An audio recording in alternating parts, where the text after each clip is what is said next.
দুবার আমরা অ্যাসেম্বলিতে পাশ করেছি রাজ্যের নাম নিয়ে। ওরা যা যা ক্লারিফিকেশন চেয়েছে সব আমরা দিয়েছি। তাও দীর্ঘদিন ধরে বাংলা রাজ্যের নামটা তারা দিচ্ছেন না। বোম্বাই থেকে মুম্বাই হয়েছে, ওড়িশা থেকে ওড়িশা হয়েছে, কর্ণাটক থেকে কানাডা বা যা বলে ওরা, কিন্তু আমাদের কেন হবে না? আমাদের কি অপরাধ? বাংলা রাজ্যটার নাম হলে ছেলেমেয়েরা যারা বিভিন্ন কম্পিটিশনে যায়, পড়াশুনোয় যায়, তারা অনেক প্রায়োরিটি পাবে। আমাদের যে কোনো মিটিংয়ে গেলে বসে থাকতে হয় লাস্টে WXYZ, ইম্পর্টেন্সটা বাংলার কমিয়ে দেওয়া হয়। আর এখন আমরা মনে করি না এখন আর ভাগাভাগি করার প্রয়োজন আছে। রাজ্যটার নাম যখন বাংলা, পাকিস্তানে পাঞ্জাব বলে একটা রাজ্য আছে, ইন্ডিয়াতেও যদি পাঞ্জাব থাকতে পারে, আমাদের আন্তর্জাতিক রাষ্ট্র হিসেবে বাংলাদেশ যদি বাংলাদেশ থাকতে পারে, তাহলে পশ্চিমবাংলা বাংলা কেন হতে পারে না?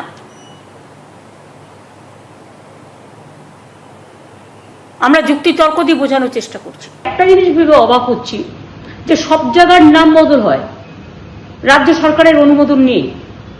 বাংলায় দীর্ঘদিন ধরে আমাদের WYZ এর মধ্যে পড়ে থাকতে হয় কেন?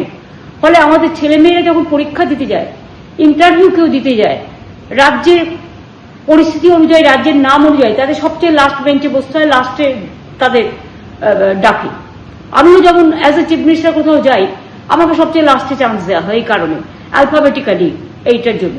সেরকম অনেক ভেবে বাংলা সংস্কৃতি, বাংলার সভ্যতা, বাংলার মনন শক্তি, বাংলার চিন্তা দর্শন সবকিছু ভেবে আমরা বাংলা করতে চেয়েছিলাম রাজ্যটার নাম। এবং সেটা তো আপনারা জানেন, বিধানসভায় 3 বার আমরা পাশ করেছি, 2 থেকে 3 বার। একবার যখন দিলাম তখন বলল আপনারা এই ওয়ার্ডটাকে বাংলা, ইংরেজি, হিন্দি 3টে ওয়ার্ডকে এক করে দিন, মানে একই নাম থাকবে।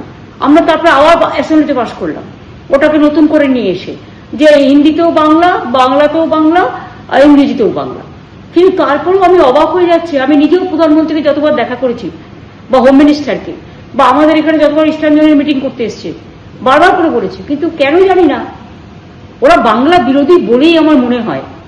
বাংলার মনীষীদের অসম্মান করে, আর বাংলা কথাটা ইলেকশনের সময় ভোটের জন্য বলে, কিন্তু ওরা বাংলা বিরোধী। এবং সেই জন্যই বাংলার নামটা করলো না, অন্য রাজ্যের নাম করুক। আমরা একদম উই আর মানে ভেরি মাচ ফ্লেক্সিবল, অ্যান্ড আমাদের মন সকলের জন্য পড়ে থাকে। আমরা কোনো রাজ্যের বিরুদ্ধে নেই, সব রাজ্যকে ভালোবাসি। সুতরাং ওরা পেয়ে গেল, তার কারণ আজকে কেরালায় বিজেপির সাথে সিপিএম এর একটা জোট গড়ে উঠছে বলে। অলিখিত জোট না, এটা এখন লিখিত জোট হয়ে গেল। এটা আজকের ঘটনার প্রমাণ। তাহলে বাংলা বঞ্চিত হবে কেন বারবার? একদিন তো আপনারা চলে যাবেন, বাংলার নামটা কিন্তু আমরা আদায় করে নিয়ে আসবো।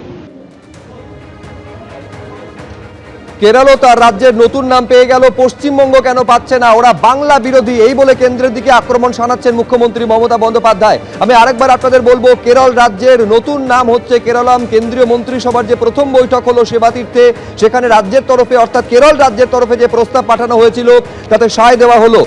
এবার রাষ্ট্রপতি এই বিল পাঠাবেন বিধানসভায়, সেখানে সিদ্ধান্ত হওয়ার পর সংসদে পাশ হবে। আজকে এই কথা জানিয়েছেন অশ্বিনী বৈষ্ণব। কেরল বিধানসভায় বিল পাঠাবেন রাষ্ট্রপতি।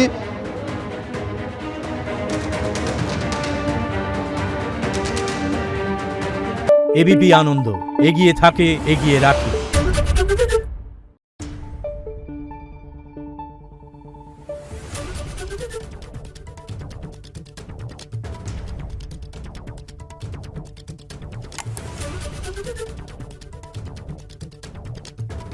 Thank you.